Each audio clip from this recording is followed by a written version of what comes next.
yun, update ng foreman. Ang elevation ng Sukarno is 100. Tapos, width niya is 150. Ngayon, 140 tayo. Meron tayong topping na 40. Para ma-reach natin 100 na finish. No? Tapos, ang elevation natin is 90. From the finish floor line as instructed by Architect Jihan. And ang mga finish nito is bolted. No? 4 na bolt. Then, merong tubular. Sa powder coated. Bali, sa gitna tayo, sir. Yes, powder Sa coated sensor siya. natin. Then glass. Sabi ng may-ari, anong papa niya, si Engineer Melvin Balagot, dapat nga lang daw, tubular tsaka square bars.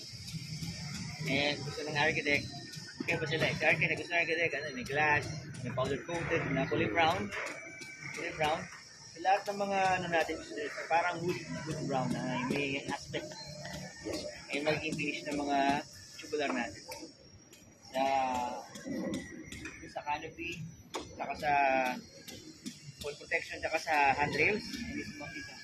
Lahat ng stair railing natin. Ito naman, ang dependency natin dito, wala pa yung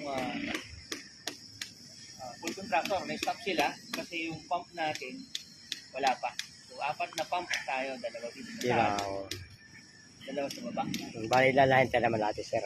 Okay. Nakabang na yung pipe ko. So, ang add na natin yung pipe is yung para sa shower. So, nakabang na lahat. From ground, second, third. Shower na lang kulang na. Yun yung gagawa natin ng plan review mamaya para ma-layout natin. And then, after ma-layout, saka na sila gagawa ng layout na CPR dito sa ilalim. Ilalim sila dadaan. Tapos, supply din ng water dito. Mula doon sa source. Tapos sila dadaan. Kasi malaking shipping sa baba. Tapos tayo, dito dito. Tapos may falls kami yung tayo rito. Tapos lang doon. So, dito tayo sa Sukalo dito. Yes, sir. Tapos sa plumbing, tuloy-tuloy. Sa downspout. Yung downspout natin, sir. Yun, sa gilid. Tapos yung tawag ito sa baba yung nasira. Nabagsakan. Yung gawin yung repair natin. Nakabangot. Inactivate yung mga... sa baba. Magawa rin sila ng... Parang may pipe to silang mini-welding eh. Saka yung sa... Sa ano yun, sir? Sa ceiling. Sa ceiling, no? Magkakabit nila sa ceiling. Panglas na yata yun yung ginagawa nila. Sa ceiling natin. Second floor. At marami tayong kakabitan ng ceiling as per plan. Naka-prepare na sir para pagdating ng mag-ceiling tayo, mag-cover, naka-ready na. Tapos after nito may darating na Meralco. So coordinate tayo. 16 na meter base ang expect, no? Coordinate tayo, wala atang lalagyan eh.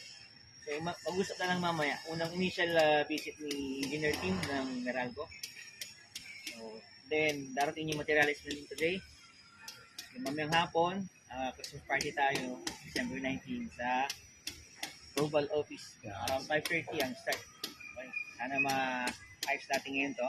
Ma-secure yung site. And then diretso tayo. Pabuk tayo lalamove na L3.